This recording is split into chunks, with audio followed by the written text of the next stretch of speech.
All right, shalom. This week, I'm just going to do a video class recording for you. This is chapter 18 of Mounce. I'm going to go over chapter 18, both in our textbook, 4th edition, which I have here in accordance, the digital version.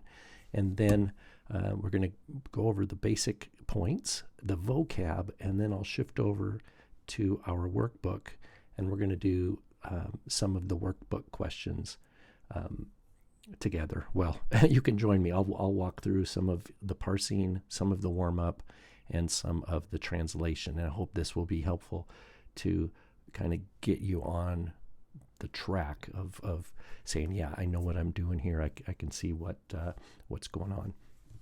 Pardon me. So the middle and the passive voice, that's what we're being introduced to. So far, in our grammar, we've done the present active, and now we're looking at the middle passive. And why does it say middle passive together? Why are they not separate forms? Well, in the case of what we call the present tense form in Greek, the middle and the passive voice have the same look. They are the same, what we call morphologically. They have the same forms.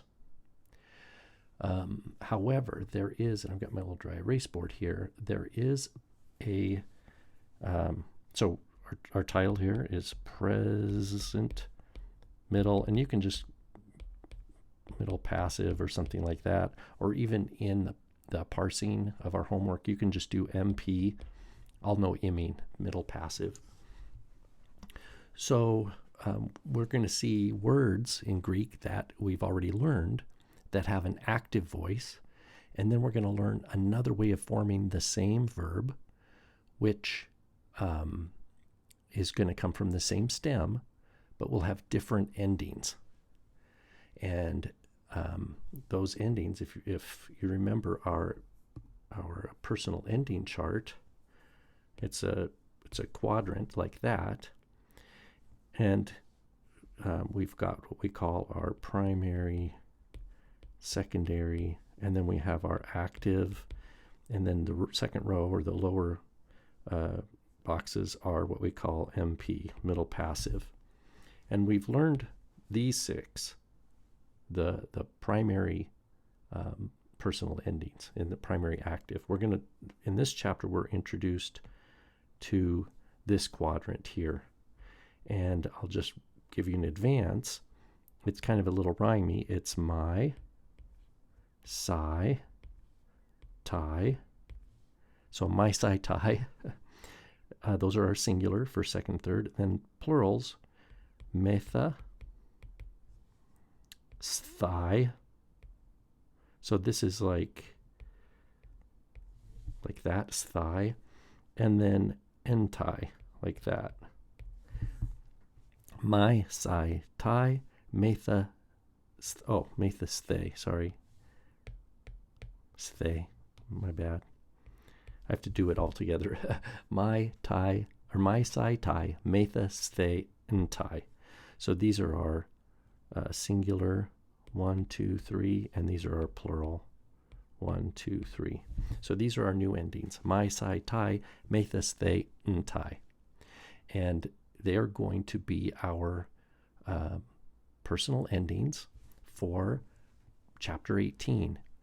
And we still have the connecting vowel. Remember, our connecting vowel is O-E-E, O-E-O. The connecting vowels are still the same. O, or omicron, epsilon, epsilon, omicron, O-E-E, O-E-O, like that.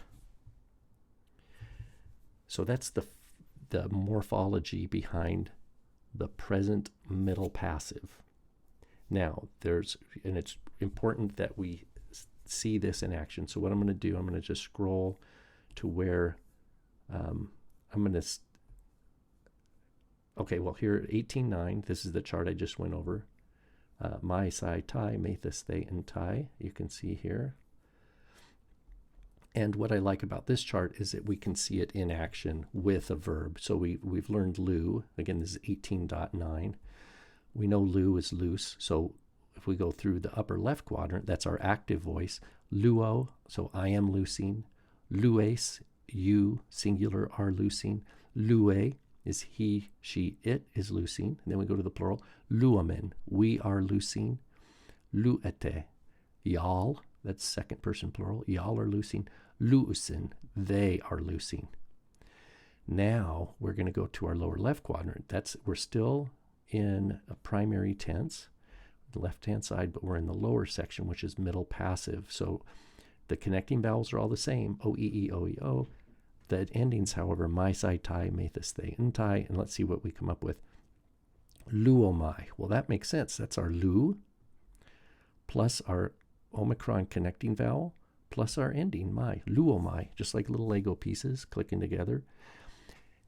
And that is middle passive. Now, how do I translate it? Well, there's two ways.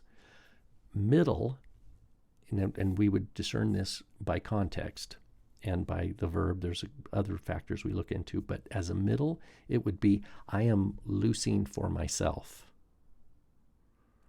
Or maybe even, I am loosing myself. There's somehow, the middle means that the subject is affected. And that's different than the passive. The passive would be, I am loosed. I am loosed. So luomai, depending on context, could mean I am loosing for myself, or I am loosed. So that's middle and passive. Lue, that's our second person singular, lue. And that's going to have the same meaning. If I do middle, it would be you are loosing for yourself. That would be the middle voice. Or the passive, you are loosed. Now notice, of all the endings, luomai, skip the second here, luetai. See, there's our epsilon connecting vowel, o, e, e, o, e, o. Luetai. Lu, a, metha. Lu, e, ste. Lu, a, ntai. Do you see how it's a nice connecting vowel, o, e, e, o, e, o? What happens is the second person singular is the odd one out. What happens with this in Greek is there is a little thing that happens often in the second person in this situation where we have lu, we have our connecting vowel epsilon, remember o, e, e, o, e, o, and then we have psi. So it would, theoretically, it would say luasai like that. And what happens is that the sigma does not like to be between these two vowels. And so the sigma elides. The epsilon plus the alpha become an eta. And then the iota subscripts. So this little iota at the end goes underneath here. And we end up with the form lue. Lue. So it's a strange little thing that happens, but we're going to see other places where it doesn't happen. And I'll just give you a heads up on that, is we have a verb, dunamai. And if you think of dynamite, it means I am able, I am powerful, something like that.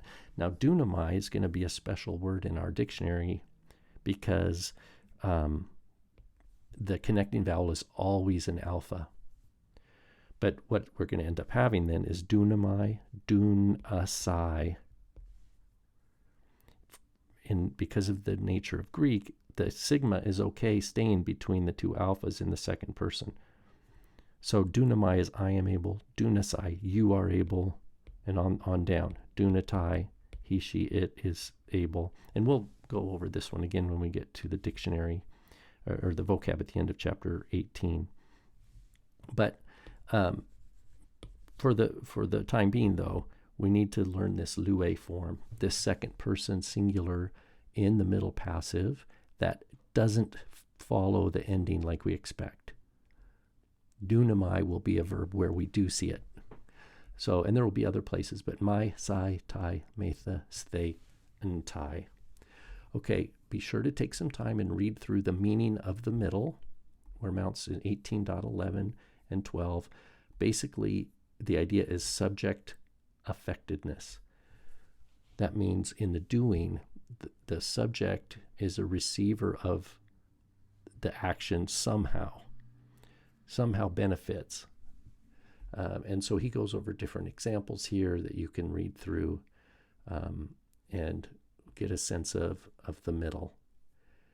Now, I want to talk about this concept of deponent. He says basically ask your teacher. My opinion is that we just want to retain this word deponent. And deponent is the second bullet here, the traditional way. This is the way I would encourage you to learn it. Deponent verb is the sentence here. It's a verb that is middle or passive in form, but it's active in meaning. So in other words, there's going to be verbs whose lexical form are not like Lego, but are like dunamai, or the one we're going to learn here, erchomai. So the basically 18.16 says you can tell if a verb is middle only or deponent by its lexical form.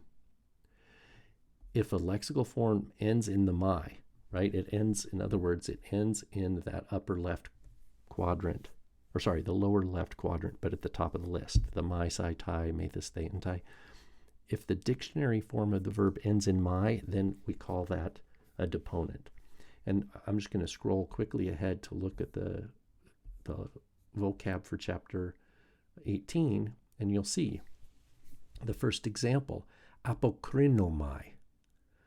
Well, it doesn't, we're used to verbs ending in that omega, like lego or tereo or all these other laleo and zeteo, all these verbs we've learned that end in the omega. Those are standard forms that will have active and then middle passive. But there's a special kind of verb we call deponent. Those are ones that when you look it up in the dictionary, you're not going to see an omega at the end. Rather, you're going to see that upper left, sorry, the upper of the lower left quadrant. That's what I keep making that mistake here. What I mean to say is you're going to keep seeing this guy at the ending rather than the omega from up above.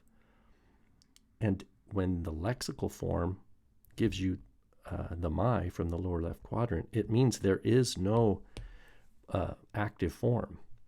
It is functioning as the active form. So it's middle passive in form, but active in meaning. So apokrinomai means I answer.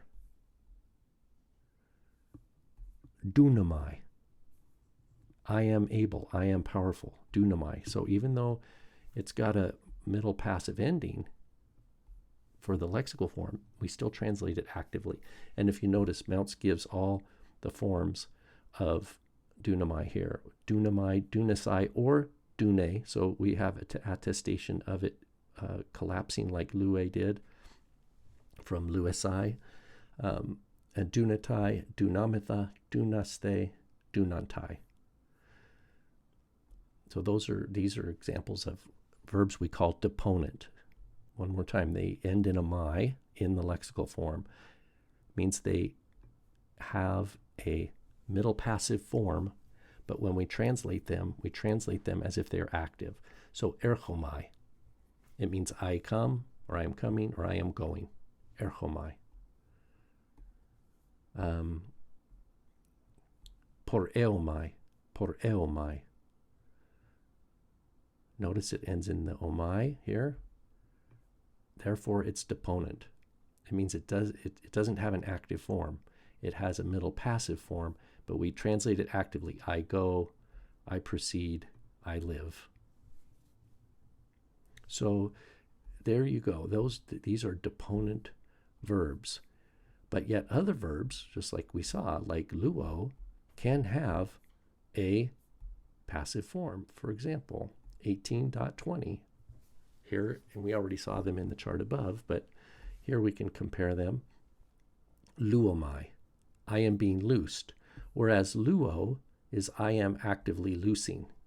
So we have both. We have an active form in the far right column, lues, you are loosing. And then we have a middle passive form, lue, you are being loosed, or if we read it as middle, you are loosing for yourself.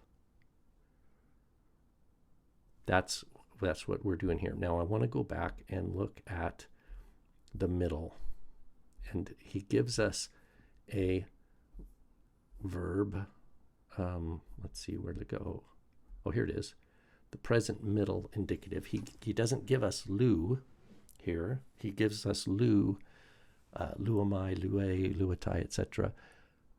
For the present passive indicative, like we just saw. For the present middle indicative, he gives us a deponent verb. And the deponent verb he gives us is erchomai, and this is a super high frequency verb, erchomai. Notice it, erchomai, erche, so normally we'd have the erch plus e plus psi, but it collapses, so the sigma disappears in the iota subscripts. Erche, you are coming, or you are going. Erchetai, he is coming, she is coming, it is coming. That's how we translate it. So erchomai is one of those deponents. So we translate it actively, even though it has a middle passive ending. So I know this is kind of a lot of new little concepts to put together. What I want to do also here is just look at, we do have some contract forms, 1821. Remember how we learned alpha stems from agapao, epsilon stems from poieo, and omicron stems from plerao. Well, here we see agapomai. I am being loved, or I am loving for myself, if we read it as middle. Agapometha, we are loving for ourselves, or we are being loved. So context is the one that is the way that we're going to make a decision on if we're going to translate it actively or passively. So poietai, that could be, it's he, she, it, is being made, it is being made, or he is making for himself, something like that. Again, these words, when they're just stand alone, it's tough to really give them a satisfying translation, and that's okay. Just do your best. It's okay if it's kind of rough. Okay, let's go to our homework now. So let me get my little dry erase board here underneath, do the little drill. Okay, so the first one we look at here, I'll go with blue ink here, akuetai. So we see akuetai. Well, if you remember akuo, so that was going to be our lexical form, akuo. So you could even write over here, if you think of that first, akuo, like that. I am listening. So the lexical form still takes the active, but what we see here is the etai, so my, sai, tai. Oh yeah, that's third person. So that's person, that's third. That is third person. The number is singular. The tense is present. The voice is MP, middle passive. And the mood is mood is indicative. And then the inflected meaning, akuatai, it could be he is being heard, or he is heard, or he is listening for himself maybe, but I think it's probably he is being heard. He is heard. Okay, let's do number 2, lu este. Lu este. Well, we know lu is loose, so I could go over and do luo first as my lexical form. Remember, so both akuo and luo, so number 1 and 2, they're not deponent, because the lexical form, if you look up in the dictionary, is going to be akuo with the omega, or luo with the omega. Lu este, so that if you remember, my, sai, tai, metha, sthe. they. That's second person plural. So you go second person plural, and again this is present. It's going to be MP, middle passive, indicative. Lu they. Y'all are loosing for yourself, meaning, sorry, I didn't add that. I need to qualify it for a middle. Y'all are loosing for yourself in a middle voice, or if I wanted to translate it as a passive, y'all are being loosed. Again, I know these are awkward sounding translations. Okay, but just so 1 and 2, these are not deponent. These are standard verbs. They have standard active forms like akuo. You know, I'm really highlighting this this omega here, luo and akuo. But when we get to number 3 and we see erchomai, if you go look it up in the lexicon, you're just going to find erchomai. That's what you're going to find.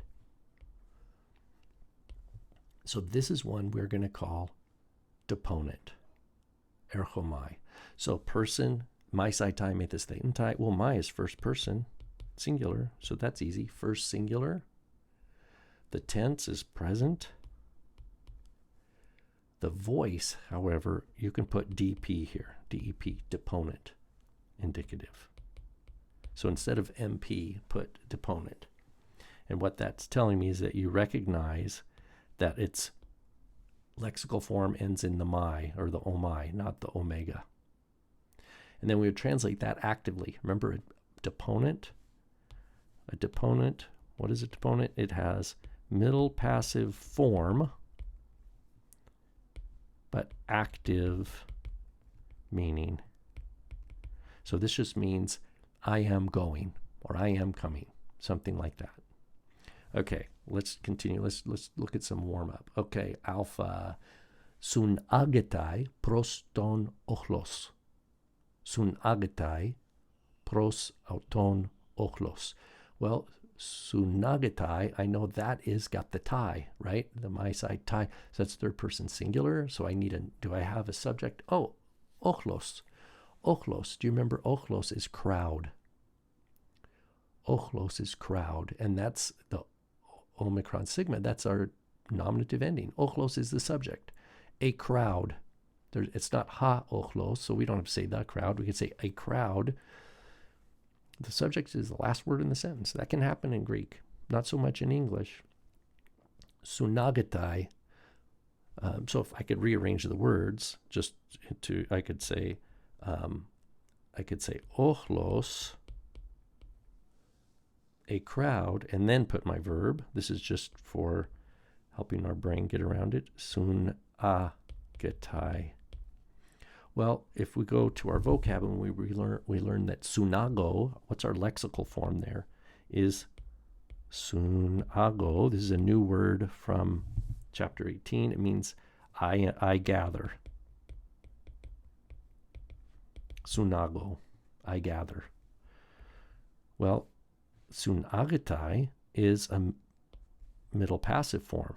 So it's not deponent, right? It's not deponent because the lexical form is sunago with the omega. So we don't think about deponency, but we do think, okay, it's a middle passive. He, she, it. And we know this is the subject, is the crowd. And then pros auton is like to him. Pros auton, to him. So the crowd, and we could say, gathers themselves to him, gathers itself to him. So that would be leaning on a middle voice, gathers itself to him. Or we could translate this reasonably passively, that the ochlos sunagetai, a crowd is gathered to him. A crowd is gathered, or a crowd gathers itself. Let's look at the next one. Beta, erchetai, eis oikon. Well, erchetai is my sai tai, metis tai, right? Oh, that's our third person singular, my sai tai. The lexical form is erchomai, I am going, and this is deponent. Why? Because if we look it up in the lexicon, we don't have an omega at the ending, we have a mai. And so it's got an active meaning. And it means he, she, it is going into a house. Eis oikon, into a house. He goes into a house, or he enters a house, or something like that. You can have a few different ways to put that in English. Okay, let's look at some translation finally. The first one here does seem to be really close to what we saw before. Kai sun agontai. So before we saw sun agetai. We saw third person singular. Here we see third person plural. Kai sun agontai. Hoi apostoloi. What is hoi apostoloi? Hoi apostoloi that's our subject. The apostles. Apostolos would be singular. Hoi apostolos. Hoi apostoloi. The apostles. Sun agontai. We could say it's they, third person singular, middle passive. They gathered themselves before Jesus. Proston Jesun. Or they were gathered. We could say it passively. The apostles were gathered before Yeshua. Something like that. Let's look at number 2. Legusin auto dunamitha. Legusin auto dunamitha. Well, we got 2 verbs here. We've got legusin and we've got dunamitha. Well, legusin, if you remember Lego, right? Leges, lege, legomitha, legete, and then legusin. They are saying. They are saying. So that's present active. Legusin auto. They are saying to him. Legusin auto. What are they saying? Dunamitha. Well, now we have a shift because mai, sai, tai, metha, stay and tai. So this is first person plural. This is we. They are saying to him, dunamitha. And if you remember a verb I wrote on the dry erase board here right at the beginning, dunamai. Dunamai means I am able. Dunasai, you are able. Dunatai, he, she, it is able. Dunamitha, we are able. So legusinauto dunamitha. They say to him, or they are saying to him, we are able. So dunamai is the lexical form of dunamitha, and it is a deponent. Legusin, the lexical form of legusin is lego. It is not deponent. Remember, so that just one more time, the lexical form of legusin, lego, ends in the omega. That's the lexical form, and it's a standard verb. But dunamitha, the lexical form is dunamai. We call that a deponent verb. It doesn't have an active meaning that ends, or form that ends in the omega. It uses the middle passive forms, but it has an active meaning. So we are able. Okay, let's see here. Let's look at one more. Let's do the 5. Por eomai hetoimasai topon humin. Por eomai hetoimasai topon humin. So, well, look at that. Por eomai, if we've looked at our dictionary, our lesson vocab from chapter 18, we see por eomai means it's similar to erchomai. It's I go. I am going. Here we have an infinitive, which we haven't learned yet. We'll learn that next quarter, Lord willing. Hetoimasai means to prepare. It's an infinitive, to prepare. I am going to prepare topon. Well, a topos is a place. Topoi, places. So topos. In the accusative, topon. I am going to prepare topon. That's accusative from topos, place. I am going to prepare a place. Humin. Humin means for you all. It's dative plural pronoun, right? Humin, for you all. Por eomai hetoimasai topon humin. I am going to prepare a place for you. Okay, so la-di-da-di-da, here we are then. It's chapter 18. I hope this was helpful. I know there's a lot of material we're going over here. But I think, you know, with Mounce's video and with this video and going through the homework, hopefully some of these concepts will click in for you. All right, shalom, everybody.